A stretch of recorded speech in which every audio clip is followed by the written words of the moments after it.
Old వాళ్ళు అందరూ మళ్ళీ వస్తున్నారు. ఎలా అనిపిస్తుంది? నిజంగా ఎక్స్ కంటెస్టెంట్స్ రావడం అనేది అసలు ఊహించలేదు. చాలా పెద్ద సర్ప్రైజ్ చెప్పుకోవచ్చు. కానీ నాకైతే కొద్దిగా 1 పాయింట్ ఆఫ్ డిసప్పాయింట్ అయినాను. ఎందుకంటే సోనియా వచ్చిందన్న నిజంగా అవునాను కదా, తను ఉంటే కొద్దిగా బజ్ క్రియేట్ అయ్యేది. సో తను బిగ్ బాస్ రావడం కొద్దిగా చాలా బజ్ క్రియేట్ అయింది. కానీ నేను అనుకున్నా తను బయట వచ్చింది, చాలా నాలెడ్జ్ పెంచుకోవచ్చు, చాలా ఒక అండర్స్టాండింగ్ ఉండొచ్చు. అదే నేను తన తప్పులన్నీ రికగ్నైజ్ చేసుకొని మారుతుండొచ్చు అనుకున్నా. లోపలికి వచ్చి అంత పసలేని మాటలు చెప్పటాలు, అంత దమ్మున పని మీద టార్గెట్ చేసింది. అవునా, నిజంగా నాకు అనిపించింది. అంటే తను ఏం మాట్లాడదన్నా ఫ్లిప్ అవుతున్నావు అన్నది. ఏం తల్లి నువ్వు ఫ్లిప్ కాలేదు తల్లి, నువ్వు విష్ణుప్రియ పట్టుకుని అడల్టెడ్ కామెడీ అన్నావు, విష్ణుప్రియ పట్టుకుని నీకు తల్లిదండ్రులు లేరా అన్నావు, శేఖర భాష పట్టుకొని నీకు మోసం డైనత్కొని తిన్నాను. నువ్వు పెద్ద పెద్ద వాడు తప్పులే, కానీ ఈ మధ్య చిన్న ఫ్లిప్ అయితే మాత్రం తను నామినేట్ చేయడం అనేది నాకు కరెక్ట్ అనిపించలేదు. ఇంకొకటి తన బాగా క్లోజ్ ఎవరైనా ఉన్నాను కదా, జగమేర సత్యం. నువ్వు గూగుల్లో కానీ చిన్న పూర్ణ పెడతావు, బయటకు పోయి పూర్ణ అడిగినా కూడా సోనీ కౌర్కులేదు నిఖిల్ అని చెప్తారు. అక్కడ నిఖిల్ పట్టుకొని తను నామినేట్ చేస్తుంటే అరే ఎక్కువ ప్లాన్ చేసి వచ్చింది మన ఫీలింగ్ నాకు కలిగింది అన్న.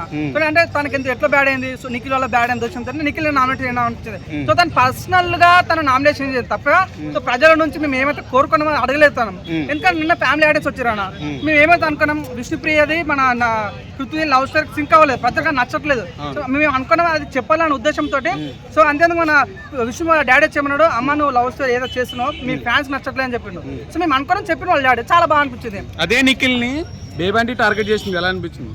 నిజమన్నా, అంటే బేబక్క పాయింట్స్ కొన్ని బాగా అనిపించాయి. అంటే గేమ్ అంటే నువ్వు ఫిజికల్ టాస్క్ ఇక్కడ చూపిస్తావు అని చెప్పాలి, కానీ శేఖర్ భాష నాన్న చాలా అనిపించాయి. 1 పాయింట్ ఆఫ్ లో కానీ సోనీ అయితే ఎక్కువ పర్సనల్ గడ్జు, అంటే తన కుళ్ళు పెట్టుకొని వచ్చి లోపల చెప్పిన ఫీలింగ్ అనిపించింది. సో చూద్దాం, నాకైతే ఇప్పటికైతే 4 వారాలు ఉందన్న. సో నాకు అనిపించింది ఇంకొక 2 వారాలు పెంచితే బాగుండు. అంటే ఇప్పుడు బజ్ క్రియేట్ అయింది గౌతమ్ ఆర్మీ అని, సో నిఖిల్ అని ఈ రకంగా నడుస్తుంది కాబట్టి ఇంకో 2 వారాలు ముగ్గురు వచ్చారు కదా, ఎలా అనిపించింది నీకు? సర్ప్రైజ్ అనిపించిందా నీకు? ఎలా అనిపించింది? శేఖర్ భాష సర్ప్రైజ్ అనిపించింది అన్న. తను తమ్ముడే పేకాట డైలాగ్ వాడినప్పుడు అరే నిజంగా మస్తు అన్న ఫీలింగ్ వచ్చింది. ఎనీవే అన్న, సో నామినేషన్స్ సోనీ అయితే కొద్దిగా నాకైతే కొద్దిగా డిసప్పాయింట్ అనే ఫీలింగ్ వచ్చింది. శేఖర్ భాష అయితే బేబక్కది ఇక్కడ కరెక్ట్ అనిపిస్తుంది. ఎందుకంటే ఆ బేబక్క పప్పు నామినేషన్ అప్పుడు నిజంగా నిఖిల్ ఒక స్టెప్ తీసుకుని ఉంటే తను వెళ్ళిపోయేది కాదు, అవునాను కదా, చెప్పలేకపోయినా అవునాను కదా. సో కరెక్ట్ పాయింట్ అయితే ప్రజలకు తీసుకోవాలనిపిస్తుంది. సో నిజంగా ఎక్కడెక్కడ మాట తీసుకొచ్చి చెప్పడం వల్లది నువ్వు అట్లా మాట్లాడుతున్నావు కాబట్టి ప్రజలను బయట పెట్టారు. మళ్ళీ బయటకు వెళ్ళి వచ్చి మన లోపల డిస్టర్బ్ చేస్తా అంటే ఓకే ఫైన్ బాగుంది. ఇప్పుడు దాకా 8 లో అతిరథ మహాశైలు అందరినీ పిలిచారు, రైతు బిడ్డ ఏమైపోయాడు? రైతు బిడ్డ ఎందుకు పిలవలేదు? రైతు బిడ్డ చాలా బిజీగా ఉండే చిన్న చిన్న ఫంక్షన్ కూడా పోతున్నాడంట. అంటే నెగిటివిటీ ఏమైనా స్టార్ట్ అయిందా రైతు బిడ్డకి? ఏమైనా ఇట్లా ఏమైనా అంతే కదా, ఎందుకు విన్నర్ పిలుస్తలేదు పాపం?